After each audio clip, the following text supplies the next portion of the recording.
안녕하세요. 5월 10일 북한 경제브리핑 시작하겠습니다. 자유아시아 방송이 7일 보도한 내용입니다. 유엔 환경계획은 메탄가스로 인한 북한 주민들의 치사율이 100만 명당 6.9명으로 조사됐다며 이는 전 세계에서 5번째로 높은 수치라고 밝혔습니다. 메탄가스는 쓰레기 매립장이나 가축의 분뇨 또는 인분 등에서 발생하는데 메탄가스가 지구온난화 현상을 초래하기 때문에 배출되는 양을 줄이기 위해 전 세계가 노력하고 있습니다. 그런데 북한에서는 왜 메탄가스와 관련된 사고가 이렇게 많은 건지 궁금한데요. 예, 치사율이라는 말이 나오니까 좀 굉장히 심각하게 느껴지시죠? 네네네. 그런데 이제 치사율이라는 것은 특정 병에 대한 사망자의 비율 이런 것을 퍼센테이지로 나타낸 겁니다. 그러니까 이렇게 보시면 돼요. 북한에서 메탄가스가 얼만큼 발생하느냐를 놓고 메탄가스를 원인으로 하는 심혈계 질환 혹은 호흡기 질환으로 사망한 분의 숫자 이렇게 이제 대비를 해보는 거거든요. 그러니까 보통 일상생활에서 많은 분들이 이 메탄가스에 노출됐다. 이것은 약간 통계적인 이제 그 과장된 해석일 수 있고요. 메탄가스의 총 발생량을 추정하고 그것으로 인한 사망자의 수를 추정하는 것 이렇게 일단 이해를 하시면 될 것 같습니다. 그런데 북한에서도 메탄가스가 꽤 많이 나오는 모양이에요. 그래서 일단 그 북한의 최근 보도를 보면 2018년 이런 기록이 나와 있는데요. 가정에서 이제 메탄가스를 많이 이용해서 에너지로 써라, 쓰고 있다 이런 또 선전 보도도 나왔고.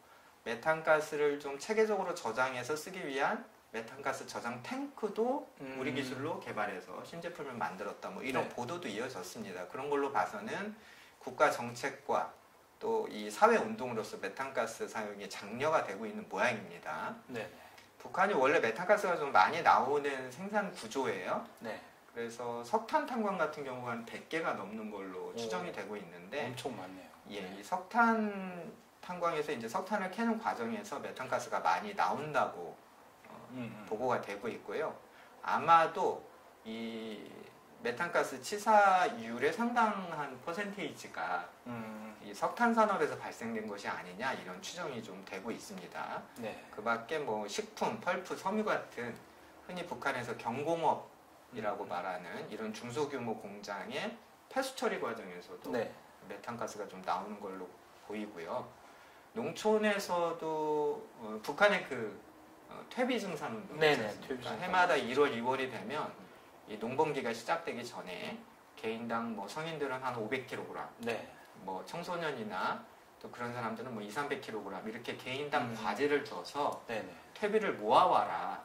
이렇게 농촌에서는 이제 퇴비 증산 운동을 하고 있거든요. 비료가 충분히 않기 때문에 퇴비 증산 운동을 하는데. 이런 과정에서도 꽤 상당량의 메탄가스가 발생되는 것 아니냐 이렇게 추정이 되고 있고요. 어쨌든 북한도 기초 이 에너지가 항상 부족한 나라이기 때문에 늘 부족하죠. 이 청정 에너지를 어떻게 활용할 것인가 이런 노력들을 계속 하는 모양입니다. 2014년에는 자연 에너지 연구소 이런 국가 연구기관도 발족을 해서 에너지를 어떻게 재활용할 것인가 이런 것들을 모색을 좀 하고 있는데요. 북한의 에너지 현황을 좀 살펴보면 발생하는 에너지의 절반 이상을 석탄에 의존하고 있어요. 그리고 또 수력 30% 정도 된다고 하고요. 외국에서 수입해오는 이제 석유 의존도가 6%에서 7% 정도 그리고 기타. 최근에는 태양열 이용도 증가하고 있는데 뭐 태양열 같이 이 천연 에너지는 좀 비중이 아직은 굉장히 작은 걸로 보이고요. 어쨌든 북한이 이런 생산시설이나 공장에서 국제적인 기준의 이 환경 규정을 제대로 정비하지 못하고 있고 또 여러 가지 불비한 요소들 때문에 잘 지키지 못하는 것 아니냐 이런 추정이 나오고 있습니다. 이런 뉴스를 보시면서 저희가 꼭 그 기억해야 될 것이 북한 자원 개발에 대해서 뭐 캐기만 하면 노다지다 이런 인식들이 상당히 많이 퍼져 있는데요. 앞으로 이 국제사회의 환경 규제 그 추세를 볼 때 북한에서의 자원 개발이라는 것이 생각 외로 많은 이 부가 비용을 요구하게 될 것이다. 이런 정도는 좀 저희가 예상을 하고 있어야 될 것 같습니다. 연합뉴스가 7일 보도한 내용입니다. 미국 전략 국제문제연구소 북한 전문 사이트 분단을 넘어는 2019년 9월부터 지난달까지 신의주와 단동의 위성 사진을 분석 결과를 내놨습니다. 북한 신의주와 중국 단동의 기차역에 화물을 수송하는 궤도차가 크게 증가했고 조만간 철도 교역이 재개될 수 있다는 분석인데요. 이 북중무역 재개 가능성에 대한 기사 굉장히 많이 나오고 있는데 어떻게 연내 재개될 가능성은 좀 있어 보이나요? 예, 연내 재개 가능성이 아주 높아지고 있죠. 그러다 보니까 각종 그 미디어와 언론 그리고 연구소들에서도 이거와 관련된 통계들을 계속 보도를 하고 있는데요. 오늘 뉴스에 나온 이 전략국제연구센터, 우리 언론에는 주로 CSIS 이런 약자로 소개가 많이 되고 있습니다. 주위에서 볼만한 미국의 전략연구기관이고요. 네. 브루킹스 연구소 헤리티지 재단과 함께 뭐 워싱턴 DC 3대 싱크탱크다 이런 별칭도 있는데요. 그 국제정치 하신 분들은 뭐 잘 아실 거예요. 뭐 키신저, 브랜스키 이런 뭐 교과서에 나오는 유명한 구루들이 다 이곳 출신이었습니다. 그리고 그 빅터 차 교수님, 조지타운대 이분도 우리 언론에 많이 소개되는데 이분이 그 초대 한반도 연구 프로그램의 책임자였어요.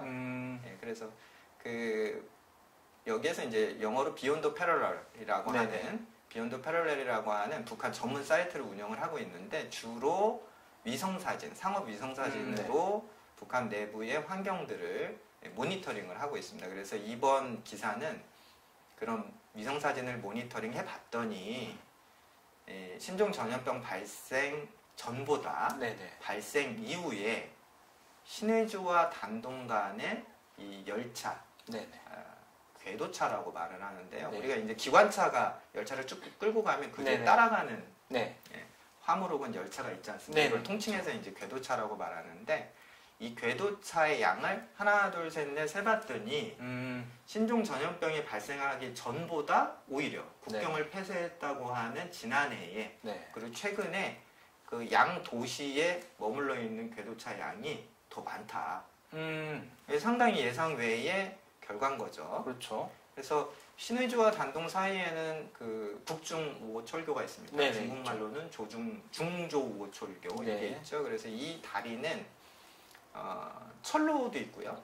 또 도로가 이렇게 같이 쓰게 돼 있어요. 그렇죠. 그래서 편도만 운행이 되는데 그러니까 열차가 지나갈 때는 차는 멈추고 또 열차가 안 지나갈 때는 이제 화물차들이나 또 사람이 직접 이렇게 걸어서 국경을 넘을 수 있는 그런 곳입니다. 이 부분의 위성사진을 쭉 모니터링을 해봤더니 결과가 2019년 9월에는 한 달 동안 이 궤도차 레일카를 세봤더니 한 110개 정도가 사진에 이제 잡혔는데요. 그런데 북한이 지난해 1월 이제 북중무역을 좀 잠시 안 하겠다, 국경을 폐쇄하겠다 이렇게 공식 선언하지 않았습니까? 그런데 지난해 4월, 그러니까 1년 전에 폐쇄한다고 했는데도 그때 이 궤도 차량 숫자가 한 153개 정도, 150개 넘게 더 늘어났다 이런 거고요. 늘어난 결과. 더 재밌는 것은 지난달, 그러니까 4월이죠. 285개까지 셀 수 있었다. 거의 3배 가까이. 그렇죠. 이렇게 된 겁니다. 그래서 결과적으로 봤더니 중국과 무역 교류가 완전히 100% 차단된 게 아니었구나. 이런 것을 이제 확인할 수 있었고요. 오히려 신종 전염병 발생보다 더 늘었구나. 이런 것도 추정이 가능한데요. 물론 이 연구소에서 밝힌 바에 따르면 화물차의 운행은 크게 줄었답니다. 그러니까 화물차는 평소보다 다니는 게 크게 줄었고 열차 운행은 그전보다는 오히려 더 늘었다. 이게 이제 연구 결과인데요. 어쨌든 열차를 이용한 물류가 화물차를 이용한 물류 대비 비용 면에서 유리하죠. 그렇죠. 한 번에 다량으로 운반을 할 수 있다는 점이 있고요. 또 어쨌든 이런 방역 시국에서는 열차 하나가 움직일 때 그 운송하는 화물량 대비 사람, 따라붙어야 되는 사람은 열차가 확실히 적기 때문에 방역에 대해서 좀 유리한 측면도 있을 것 같습니다. 그런 상황에서 이제 화물차 운행은 줄었고 열차 운행은 오히려 늘었다. 이런 식으로 저희가 좀 정리를 해볼 수 있는데요. 북중 무역 재개가 계속 언론의 관심을 받고 있는데 어쨌든 지금 무역이 중단됐거나 네. 감소된 것은 북한의 선택이었죠. 그렇죠. 방역 때문에 일단 좀 쉬겠다 이렇게 북한이 작년에 선택을 한 건데, 그래서 재개되는 것도 역시 북한의 선택에 따라서 언제든지 될 수 있는 것 아니냐. 네네. 저희가 이제 이렇게 보면 될 것 같고요. 물론 지금 코로나 신종 전염병 때문에 이 북중 무역이 중단된 것은 맞지만, 네네. 기본적으로 우리 구독자분들이 북중 무역을 이해하시려면 이 북중 무역의 가장 큰 상수는 대북 제재라는 점을 꼭 상기하셔야 됩니다. 그렇죠. 네. 이 전염병 문제가 아니더라도 무역이 재개된다 하더라도 북한과 중국 사이에서는 유엔의 대북 제재라고 하는 큰 틀이 되어 있기 때문에 네네네. 이 북한 입장에서는 마음껏 중국과 무역을 하기가 어렵고, 그렇죠. 또 네. 중국도 대놓고 또 이 대놓고, 뒷문을 네. 열어주기가 곤란한 측면이 있다. 그래서 결국은 이 미국과 중국의 현재 이 무역 전쟁 대립의 국면이 네. 어떤 방향으로 진행되느냐에 따라서 중국이 북한에게 얼만큼의 뒷문을 열어줄 것인가, 이런 것들이 네. 좀 결정되는 것 아니냐. 그래서 미중 관계가 이제 상수다. 네. 이런 정도로 관련 기사를 좀 이해하시면 될 것 같습니다. 자유아시아 봉송이 6일 보도한 내용입니다. 미국의 북한 전문 매체 38로스는 5일 전략적 가치 그러나 제한된 전망 북한의 시멘트 산업이라는 보고서를 공개했습니다. 이 보고서에 따르면 북한 김정은 총비서는 지난 1월에 있었던 8차 노동당 당대회에서 800만 톤의 시멘트를 생산하겠다라는 목표를 세웠지만 사실상 목표 달성이 좀 힘든 게 아니냐, 뭐 이런 전망을 내놨는데, 이렇게 좀 목표 달성이 어려워진 이유가 따로 있을까요? 예, 목표 달성이 원래 좀 어렵죠. 왜냐하면 네. 생산량을 늘려야 된다 이런 강박관념 때문에 항상 자신들이 할 수 있는 거에 비해서 초과 목표를 정해놓고 네. 그것을 독려하는 방식으로 생산량을 늘려왔기 때문에 네. 항상 목표량과 성취량에 네. 갭이 좀 있긴 있습니다. 네. 그걸 좀 고려해서 저희가 봐야 될 것 같고요. 어쨌든 좀 아쉬운 것은 오늘 북한 경제 뉴스 모두 외신이네요. 네네, 그렇죠. 예, 미국의 연구소들, 네. 또 뭐 유엔 기구 이런 곳에서 소식을 내놓고 있는데요. 어쨌든 이 뉴스는 요점이 그런 겁니다. 이 38로스라고 하는 워싱턴 DC에 있는 북한 연구 조직인데요. 여기에서 이제 북한의 시멘트량을 추정한 것 같아요. 네네. 원래 북한에서는 이제 시멘트 생산이 많은 나라죠. 그렇죠. 석회석 이용을 해서 시멘트 가공을 이제 많이 하고 있고, 또 유엔 대북 제재의 금수품 중에 하나가 시멘트 및 시멘트와 관련된 걸 팔지 못한다, 수출하지 못한다, 이런 이 제재안을 만들었을 정도로 시멘트 생산과 산업은 북한에서 큰 비중을 차지하고 있는 분야라고 추정이 되고 있는데요. 시멘트 생산량이 당초 목표치보다 네네. 부족할 거라고 추정하는 것은 뭐 늘 학계에서 네네네. 있었던 겁니다. 시멘트 얘기를 잠깐만 해드리자면, 네. 저도 전문가는 아니지만 시멘트가 이제 원료 석회석을 좀 이렇게 네. 빻죠. 갈아서 네네네. 거기다가 뭐 점토도 넣고 철도 좀 갈아서 넣고, 네네. 이렇게 해서 이것을 이제 고온 가마에 활용을 태워서 구워야 된답니다. 네네. 그러면은 이제 이 클링커라고 하는 네. 반제품이 완성이 되는데요. 네네. 이 클링커를 식혀서 네. 여기다 좀 석고 같은 것을 섞어서 네. 다시 이제 잘게 빻으면 네네. 우리가 이제 보는 그 시멘트 시멘트 가루. 가루가 네. 나오는 모양이에요. 네네. 말씀드렸다시피 시멘트 생산을 위해서는 일단 이 고온 가마, 네. 이 온도를 한 뭐 1400도, 1500도까지 올려야 한다고 네네네. 하는데요. 그래서 시멘트를 생산하기 위해서는 북한 입장에서는 이제 이 고온 가마 때문에 네. 무연탄, 무연탄. 가져다 그걸로 네. 이제 활발 떼는데, 또 이 무연탄은 그냥 생산이 되는 게 아니라 네. 탄광에서 또 이걸 생산하기 위해서는 상당량의 이제 전력이 필요하고요. 그렇죠. 전기가 필요하죠. 또 네. 전기가 부족하니까 그 전기, 북한이 주로 이런 산업용 전력은, 산업용 전력은 이제 화력 발전에 많이 의존을 하고 네네. 있는데, 화력 발전이라는 게 결국 기름 사다 떼는 거 아니겠습니까? 그렇죠. 그러니까 시멘트를 생산하려면 무연탄을 생산해야 되고 네. 무연탄을 생산하려면 석유를 수입해 와야 네네. 되는 이런 좀 약점이 있는 것이죠. 네네. 그래서 시멘트 생산량을 추계할 때 제일 끝단에는 네네. 그렇다면 이 석유, 네. 전기 보장을 할 수 있는 석유 에너지가 원활하냐 이걸 살펴봐야 되는데 어쨌든 대북 제재 때문에 이 원유 석유 공급이 좀 어렵지 않겠냐 이런 그렇죠. 추정치가 나오고는 있지만 네네.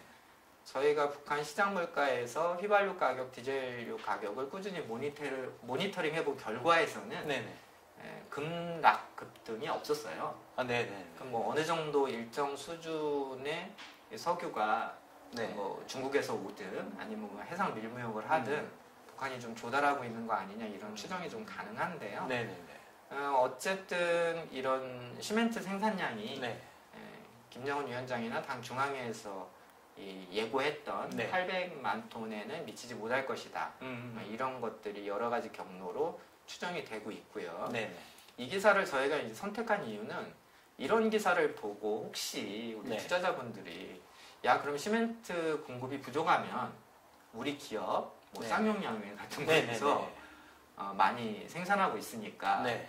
좀 대북 지원을 하든 교류 협력을 하든 이런 국면이 열릴 수도 있지 않을까 이런 생각을 하실 수 있습니다. 네네. 그런데 그런 대북 교류 경제 지원 문제는 정치적 영역에서 해결해야 될 몇 가지 중대한 문제가 있습니다. 그 부분은 저희가 따로 이제 컨텐츠로 네네네. 만들어서 설명을 좀 드릴 텐데요. 어쨌든 당분간은 네. 우리 정부나 또 우리 기업의 그 대북 교류 지원이 낙관적이지만은 않기 때문에 네. 그렇죠. 그런 것들을 좀 잘 고려하셔서 북한 내부의 경제 뉴스를 좀 차분하게, 냉정하게 좀 네. 이해를 하셨으면 하는 바람으로 이 기사를 좀 설명을 드렸습니다. 네. 오늘 북한 경제 브리핑은 여기까지입니다. 감사합니다.